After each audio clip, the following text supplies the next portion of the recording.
No one in Black Hollow ever talked about house number 17 after sunset. During the day, it looked ordinary, peeling white paint, narrow windows, a front door that never fully closed. But at night, the house breathed. That was the only word people could use. It breathed, slow and heavy, like something alive but trapped. When Daniel moved to Black Hollow, he laughed at such stories. He was a journalist trained to chase facts, not fear. He rented house number 17 because it was cheap, quiet, and isolated, perfect for writing his book on forgotten towns. The landlord avoided eye contact when handing him the keys. "Don't change the walls," the old man said. Daniel smiled. "Walls don't scare me." That was his first mistake. The first night. The whispers began after midnight. Not voices exactly, more like breaths pressed against his ears. Daniel woke up drenched in sweat, the room ice cold despite the heater running. The walls seemed closer than before, their surface uneven as if swollen from inside. He laughed nervously and blamed exhaustion. But then he heard a child crying. It came from behind the wall. Daniel pressed his ear against it. The crying stopped instantly. In its place came a soft whisper. "You hear us now?" He stumbled back, heart pounding. The house was silent again. By morning, he convinced himself it was a dream. It wasn't. The marks.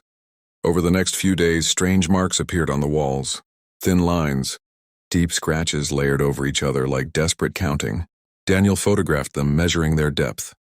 They were not superficial. They were clawed from the inside. When he asked the neighbors, they shut their doors.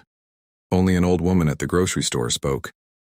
"They put them in the walls," she whispered, gripping his arm. "To keep the town clean." Daniel frowned. "Who?"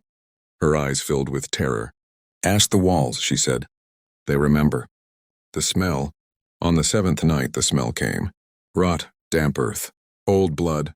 It seeped from the walls, filling the house until Daniel gagged. He tried to leave, but the front door wouldn't open. The windows were sealed shut. The glass darkened like something pressed against it from the outside. The whispers grew louder. Not one voice. Hundreds. Men, women, children, all speaking at once. "We were good. We didn't deserve this. Tell them." Daniel screamed for them to stop. The walls answered. They cracked. The truth beneath the paint. Chunks of plaster fell away, revealing something underneath. Not bricks. Not wood. Bones. Human bones fused together, stacked carefully, forming the structure of the house itself. Skulls stared back at him, mouths frozen open in silent screams. Some were small, too small. Daniel collapsed. Memories flooded his mind that were not his own. A town meeting. A list of names. People labeled sick, unwanted liars, burdens. A solution. They didn't bury them. They built with them. House number 17 wasn't alone. Black Hollow was built on truth buried alive.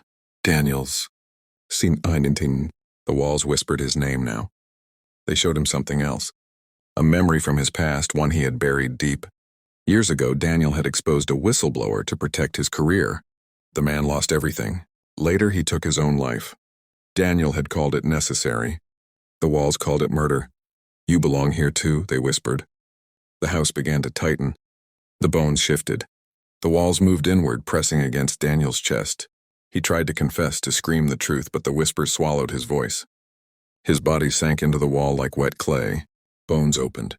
Made space. The morning after. The next morning, the landlord unlocked the door. The house was quiet again. Fresh white paint covered the walls. But if you looked closely, you could see a new mark. 5 deep scratches near the window. Someone counting. Still breathing. Still trapped.